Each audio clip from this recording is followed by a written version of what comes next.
Entre otras cosas, solamente hay un dato, que yo tampoco soy experto en estos temas, pero que sí me llama la atención, por lo poco que sé de cómo funciona el ferrocarril, que es el tema de la pendiente. Es decir, trabajamos con una pendiente, en este caso, por la alternativa sur, del 10%.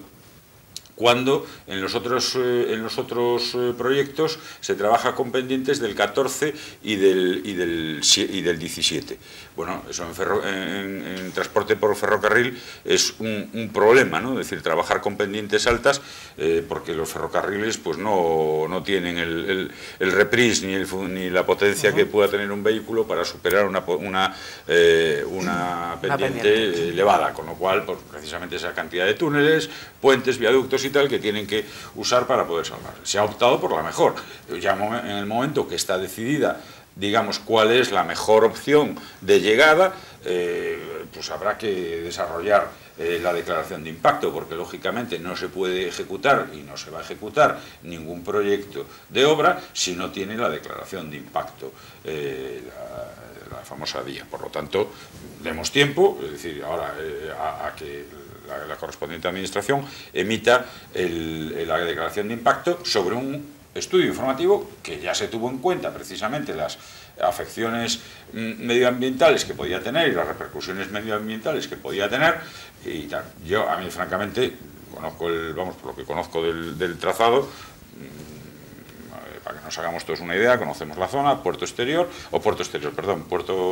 de Ferrol, cruza a La Malata, emboca túnel y sale en túnel por el puerto exterior, con lo cual se me antoja que, pues, salvo el cruce esos 200, 150 metros que puede haber de cruce de donde está actualmente el último punto de la vía de ferrocarril hasta embocarlo en la Cabana, en el túnel de la Cabana, pues bueno, pues lo que puede generar un poco de tal. Por el otro lado, pues nos meteríamos en primero, muchas más pendientes, mucha más afección de terrenos, mucha más afección, en definitiva,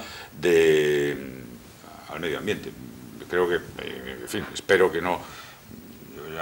Como uno ya tiene cierta experiencia, esperemos que no nos encontremos ahora con otra guerra de ubicaciones como estamos acostumbrados, por desgracia, aquí en Ferrol, porque yo creo que perder tiempo es lo que más perjudica desde todos los puntos de vista y bueno, hombre, salvo que, digamos, que fuese una cosa irracional, el trazado que se pretende acometer 15 segundos, y demás, señor Juncal. pues yo me estoy sorprendiendo, no va a ser que estemos aquí entre otra nueva guerra de ubicaciones, que ya tuvimos experiencia con la estación de bombeo de La Malata, con la planta de gas y con 20.000 historias, ¿no?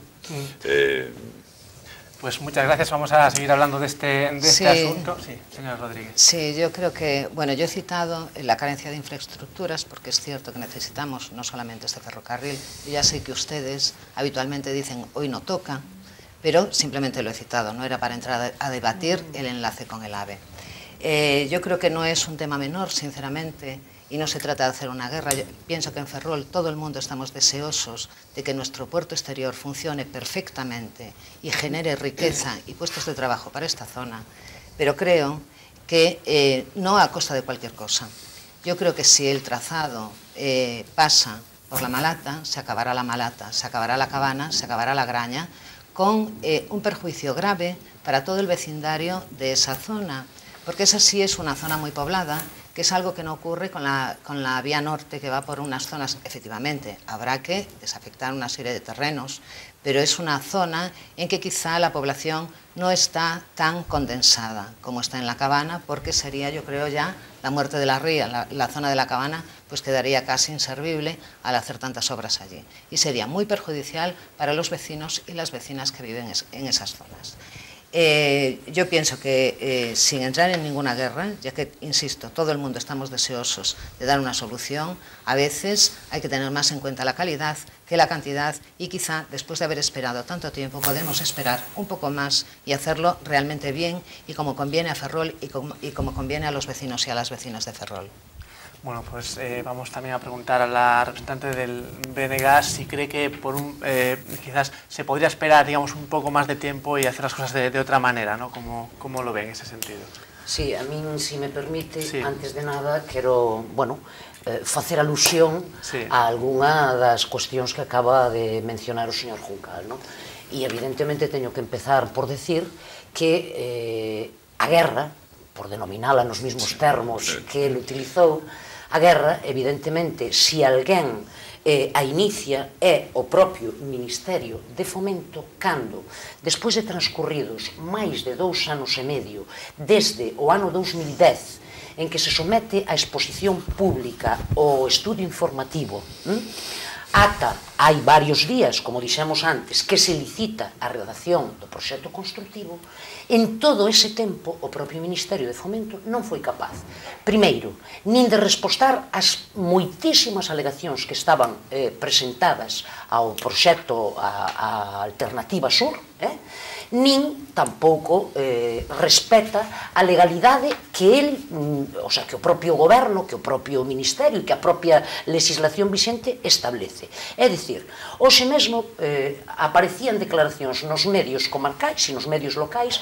a respeito da explicación de Fomento de por que se licita a redacción do proxecto sin ter aínda a declaración de impacto ambiental do Ministerio de Medio Ambiente. E dice, increíblemente, que é por acortar prazos. Oiga, primeiro, empece vostede acortando prazos en 2 anos e medio respondendo ás alegacións que tiña que responder, sabendo todos aqueles que presentaron alegacións, en primeiro lugar o Concello de Ferrol, cal é a resposta do Ministerio de Fomento a esas alegacións.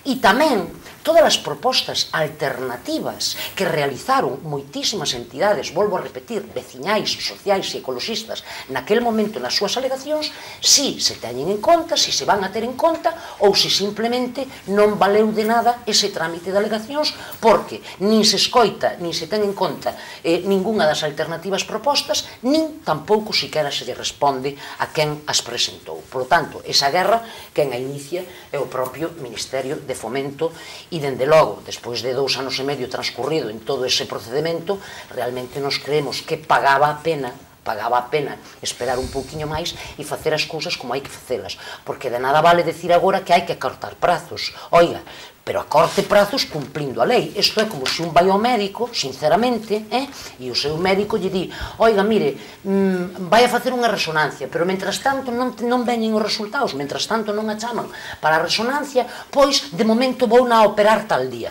Oiga, non, espere a que teño os resultados da resonancia para saber exactamente de que me teño que operar, non? Bueno, pois en este caso está pasando igual.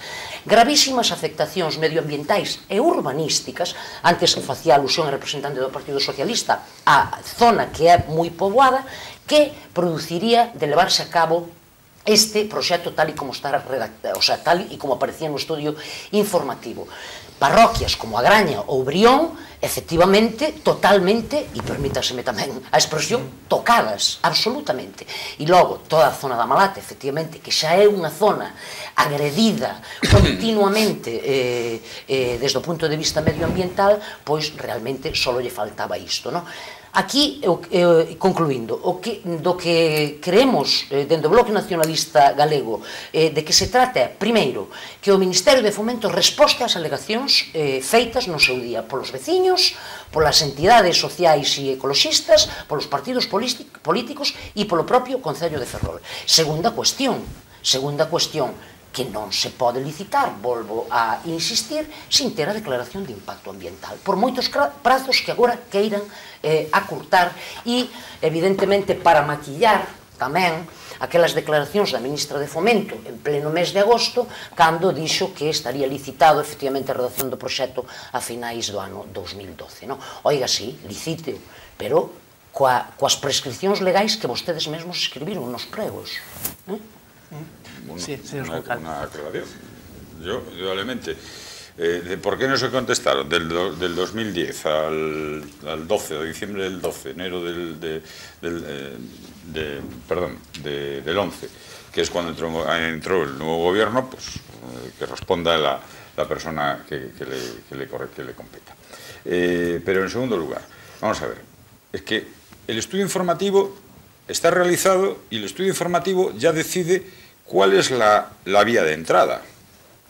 Es decir, valorando todos los parámetros que hay que valorar, como me he referido antes, pendientes, longitudes de túneles que hay que hacer, etcétera, etcétera.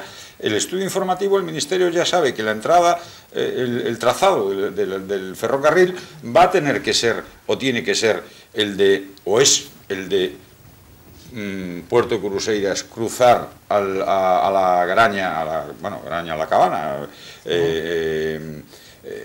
y entrar en túnel y salir. El túnel sale ya prácticamente no, sale en el puerto exterior. Es decir, impacto ambiental, vuelvo a repetir, salvo el puente que tendrá aproximadamente, me puedo equivocar en unos metros, pero no mucho, 150 metros, que puede ser lo que falta en este momento para conectar, hacer un viaducto que salve esos 150 metros que hay entre el muelle exterior y la embocadura en la Cabana, en la Graña, pues es un puente que es lo único que falta, porque el resto, vuelvo a insistir, túnel. Entonces yo no sé qué afecta ni a los vecinos de la Graña ni a los vecinos de la Cabana, porque, vuelvo a insistir, es un puente de 150 metros que es lo que hace falta para cruzar en este momento, y a partir de ahí en túnel, y no vuelve a salir, no vuelve a ver la luz hasta el puerto exterior, mientras que por Serantellos, etcétera, etcétera, pues la afección es mucho mayor. Y vuelvo a insistir, hay un estudio informativo donde se han valorado todas las alternativas posibles, y de las alternativas posibles, pues por práctica de operatividad, vuelvo a insistir, estamos hablando de una pendiente de un 10%, que ya es bastante elevada, a pendientes del 14 y del 17% de las otras alternativas, que lo hacen desde un punto de vista de transporte técnicamente casi inviable. No voy a decir inviable, pero casi inviable. Con lo cual, es decir, no entiendo yo a qué, en fin, ponerle pegas. Vuelvo a insistir, desde el 2003 que la autoridad portuaria inició la posibilidad de que la encomienda de gestión para realizar el estudio informativo, ha estado parado el 4, el 5, el 6, el 7, el 8, el 9, el 10, bueno, al final en el 9 se empezó a mover un poco y en el 10 igual. Y llegamos que tenemos el estudio informativo realizado con tres opciones: una, viable económicamente, medioambientalmente, etcétera, etcétera. Y que ponías, perdona, Rosana, el ejemplo que ponías tú antes, es que hacerme la ecografía, que no te van a operar, obviamente, hasta que haya la ecografía, pero indudablemente, mientras no te hacen la ecografía, sí se puede hacer el preparatorio, porque hay indicios de que te van a tener que operar. Bueno, pues aquí ya sabemos que hay indicios de que tiene que ir por donde la alternativa sur señalada. Y entonces, a partir de ahí, bueno, pues se va avanzando en lo que es el desarrollo técnico y se hará en próximas fechas la publicación de la declaración de impacto ambiental.